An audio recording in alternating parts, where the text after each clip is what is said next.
Hey everyone, welcome back. Ready for another deep dive?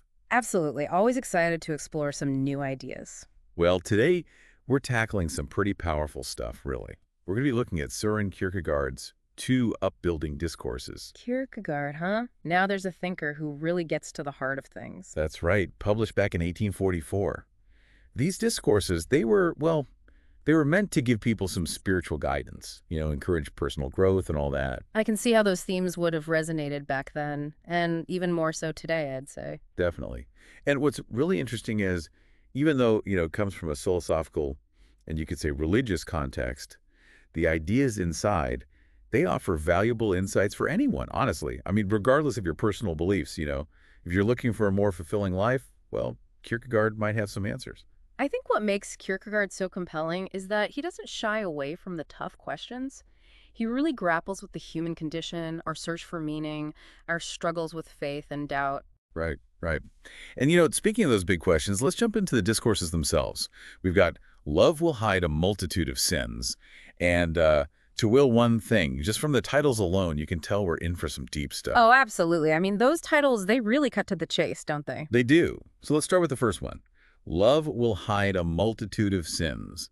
What's Kierkegaard getting at here? Well, in this discourse, he's exploring the transformative power of love, you see. And particularly, it's about forgiveness. It's not just about sweeping things under the rug, though. He's suggesting that love actively heals wrongdoings. So it's not about ignoring the bad stuff, but more about how love can change things for the better. Exactly. He uses this really powerful analogy of a fire.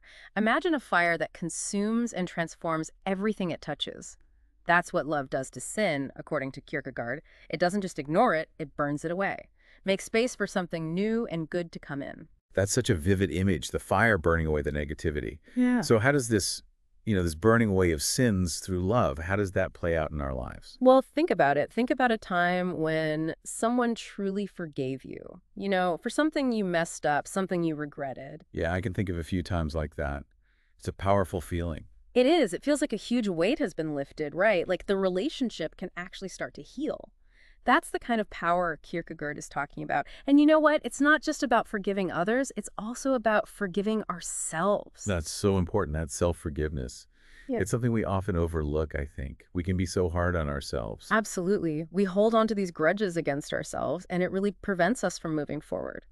Kierkegaard reminds us that love, true love, offers a path to freedom, both in our relationships with others and in our relationship with ourselves. So love as this force for healing, for letting go of the past and creating a new beginning. It's a powerful concept. Now, the second discourse, to will one thing. This one, well, it feels especially relevant today, with all the distractions and everything we're dealing with. Oh, you're telling me this discourse, it dives into this idea of, well, he calls it purity of heart. And he links that to having a single, unwavering purpose in life. Purity of heart. That sounds almost, I don't know, kind of old-fashioned in a way. Maybe, but the idea behind it is so timeless.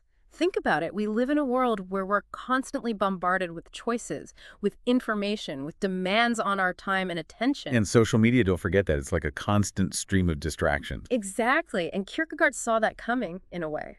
He recognized the danger of a divided heart, of being pulled in a million different directions.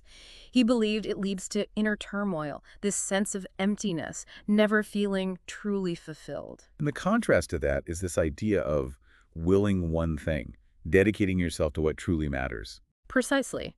It's about finding that focus, that singleness of purpose that brings a sense of peace and fulfillment. It's not about becoming a hermit or anything. Right. Not everyone's cut out for a life of solitude. That's true. But it's about being intentional. Figuring out what truly aligns with your values, what brings you joy and makes you feel like you're living a life of purpose. Okay, so how do we do that? I mean, it sounds great, but how do you actually figure out what that one thing is? And then how do you stick to it?